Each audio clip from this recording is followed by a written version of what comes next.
मैं आपका धन्यवाद देता हूं कि इस ऐतिहासिक चर्चा जो 150वीं वर्ष में हो रही है उसमें मुझे बोलने का मौका मिल रहा है। वंदे मातरम के आज हम 150वें वर्ष के बाद दोबारा हम लोग इस सदन में याद कर रहे हैं और हमें गर्व है इस बात का कि हम लोग इस समय पर बंकिम चंद्र चट्टोपाध्याय जी को भी याद करें जिन्होंने इतना शानदार और ऐसा राष्ट्र को गीत देके गए हैं जिस गीत ने लाखों लाख लोगों को जागरूक किया, उनके बीच उत्साह भरा और आज़ादी के उस समय पर जिस समय अंग्रेज़ों के खिलाफ लड़ाई लड़ी जा रही थी, वंदे मातरम हमें ऊर्जा देता था, हमें ताकत देता था, हमें एकजुट कर करके अंग्रेज़ों के खिलाफ लड़ने का एक माध्यम बनाता था। वो वंदे मातरम के गाने पर आज जब 150 वर्ष हो रहे हैं मुझे बोलने का मौका मिला, इसके लिए मैं आपका बहुत बहुत आभार और धन्यवाद देता हूँ। ये वंदे मातरम जिस तरह के हमारे पूर्व में कांग्रेस पार्टी के नेता गौरव गोगोई ने जो बात रखी, उस भावना से जोड़ता हुआ और वंदे मातरम की भावना से जुड़ता हुआ जिस समय कलकत्ता के कांग्रेस के अधिवेशन में रविन्द्रनाथ टैगोर जी ने गाना गाया, गीत गाया, उसके बाद लोकप्रियता इसकी आम लोगों के बीच पहुंच गई। और जब कभी भी लोगों को अंग्रेजों के खिलाफ लड़ना होता था तो यही वंदे मातरम का नारा दे करके लोगों को जोड़ने का काम करते थे। हमारा कोई भी आंदोलन रहा हो, स्वदेशी आंदोलन रहा हो, उसमें भी हम लोग इसी नारे के साथ चले। वंदे मातरम को लेकर के हम लोग इतना देश को एकजुट कर दिए कि अंग्रेज घबराने लगे। और जब अंग्रेज घबराने लगे तो जहां कहीं भी वो देखते थे कि नारा लग रहा है, वहां पर देशद्रोही का कानून लगाकर लोगों को जेल भेज देते। ये भी इतिहास है कि जिस समय बंगाल में बच्चों ने गाना गाया, इस गीत को अपने क्लासरूम में गाया, उस समय भी अंग्रेजों ने उनके खिलाफ मुकदमा लगा के उन्हें जेल भेजने का काम किया। ये वंदे मातरम अंग्रेजों ने बैन भी कर दिया। 1905 से लेकर के 1908 तक बैन कर दिया गया और बैन के बाद भी लोग माने नहीं, हमारे क्रांतिकारी लोग माने नहीं और वंदे मातरम को हमेशा उन्होंने अपने दिल और दिमाग में रखा और जनता के बीच में इस आंदोलन को आगे बढ़ाते रहे। सभापति महोदय, जो हमारे सत्ता पक्ष के लोग हैं वो हर चीज को ओन करना चाहते हैं। ये 150वें वर्ष में जब हम वंदे मातरम याद कर रहे हैं, बंकिम चंद्र चट्टोपाध्याय जी को हम याद कर रहे हैं कि उन्होंने इतना महान गीत हमें दिया है। सत्ता पक्ष के लोग समय समय पर हमें देखने को मिलता है कि जो महापुरुष उनके नहीं हैं या जो चीज उनकी अच्छी नहीं है उनको वो ओन करना चाहते हैं। 150वें वर्ष वंदे मातरम, मैं अभी वो बात कहूंगा और मैं बात कहूंगा और हमारे मंत्री जी उसका जवाब देना।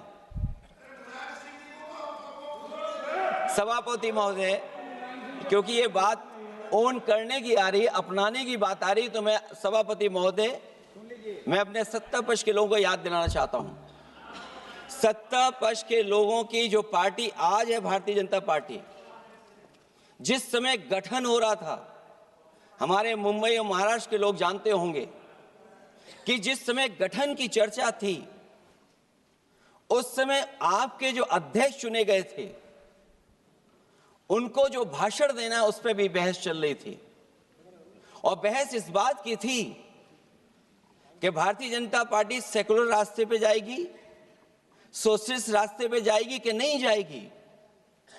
तमाम विरोध के बाद भी उस समय के उनके राष्ट्रीय अध्यक्ष जो चुने गए थे, उन्होंने वही रास्ता अपनाया अपने भाषण में। समाजवादी आंदोलन, समाजवादी विचारधारा और सेकुलर रास्ता अपनाया। और वही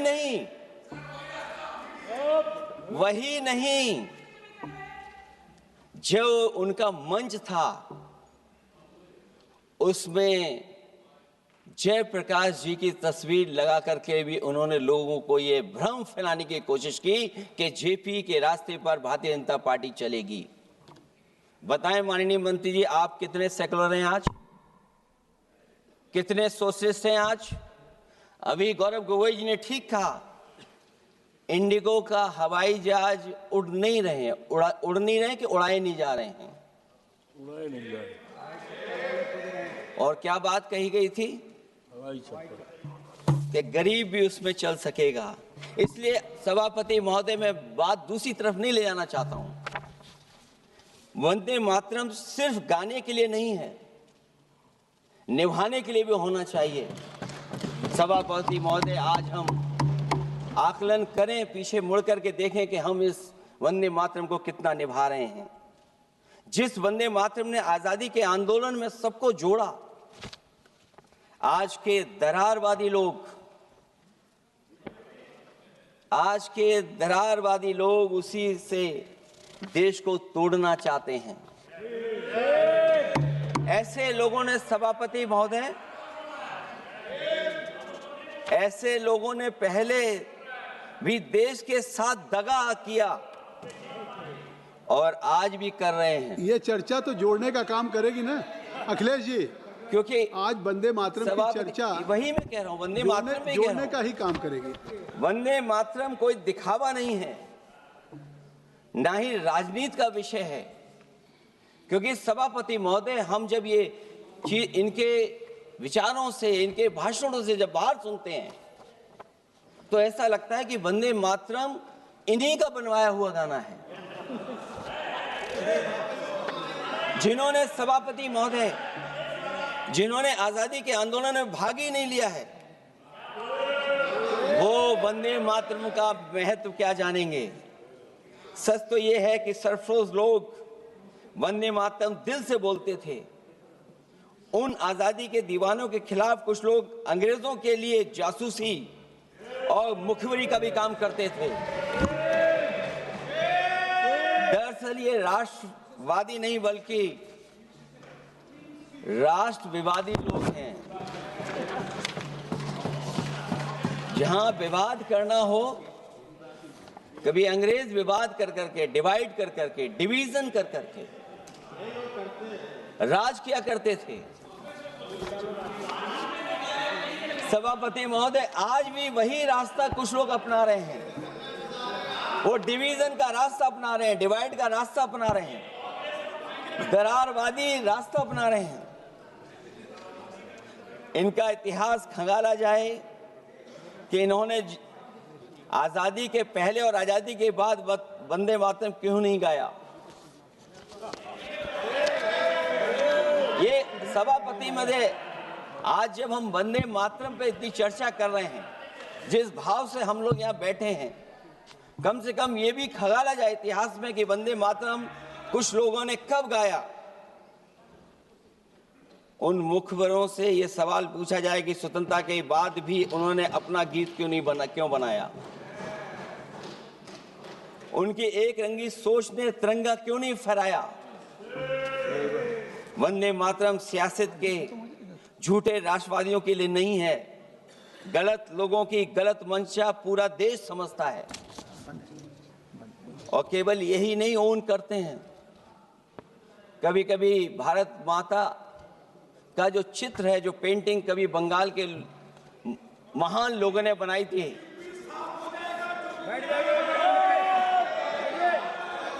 सभापति महोदय इनको देख लीजिए और फिर बैठ जाओ।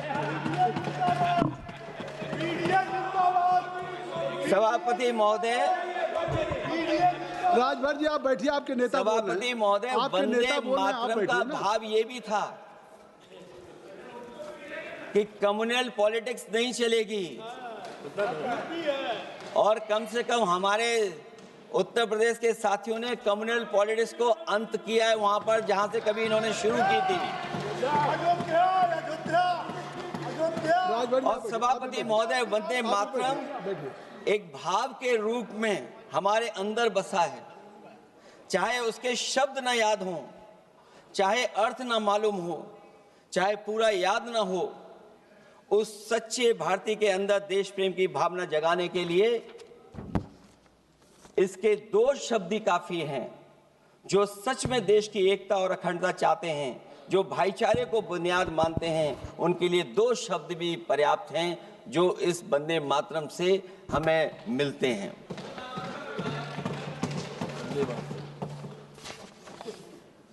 दूसरा किस्सा सुना दो अध्यक्ष महोदय। सभापति महोदय, इनका इतिहास खंगाल लीजिए, पूरा निकाल लीजिए। चुनावी सभाओं में कभी बाबा साहब भीमराव अंबेडकर जी की तस्वीर ये लोग नहीं लगाते थे। ये बात अगर सही हो तो बता दो। और ये तस्वीर कब लगाना शुरू किए? इनका एक सहयोगी साथी संगठन, जिस समय समाजवादी पार्टी और बहुजन समाज पार्टी ने मिलकर के इन्हें उत्तर प्रदेश में हरा दिया था, उसी दिन के बाद से बाबा साहब भीमराव अंबेडकर की प्रतिमा और तस्वीर लगाने लगे।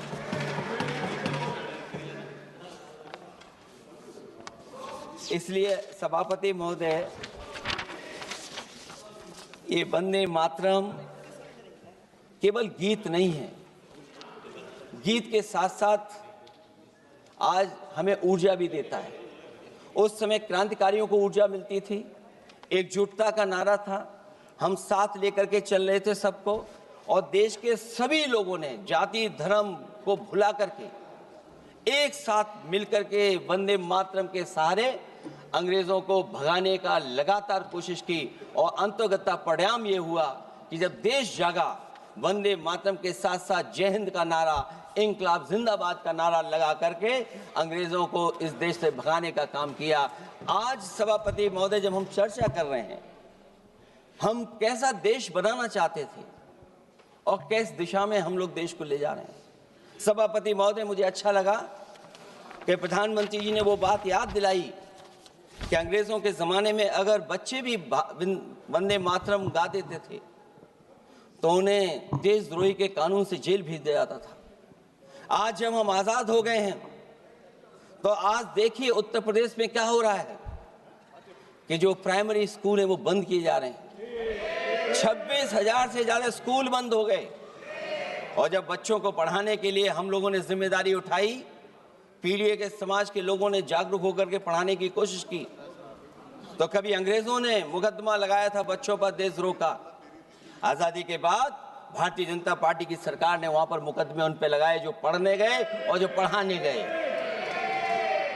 तो इसलिए वंदे मातरम का भाव जो था, उसी भाव से जुड़ करके हम सब मिल करके इस देश को और मजबूत करें। यही हमारी भावना है, यही हमारी सदस्यों की भावना है। जब हम 150वें वर्ष में याद कर रहे हैं तो वहीं हम ये याद करें कि जिस भावना से वंदे मातरम को हम लोगों ने देश के सामने गा गा करके अंग्रेजों को भगा दिया, ये देश कैसे मजबूत हो, एकजुट कैसे हो, बिना भेदभाव के, और संविधान से कैसे चलें, क्योंकि ये संविधान से ही मिला हुआ हमें गीत है। इसलिए इस गीत के माध्यम से हम किसी पर टिप्पणी और किसी पर थोपने की कोशिश न करें और न किसी पे दबाव बनाने की कोशिश करें। आपका सभापति जी का बहुत बहुत धन्यवाद।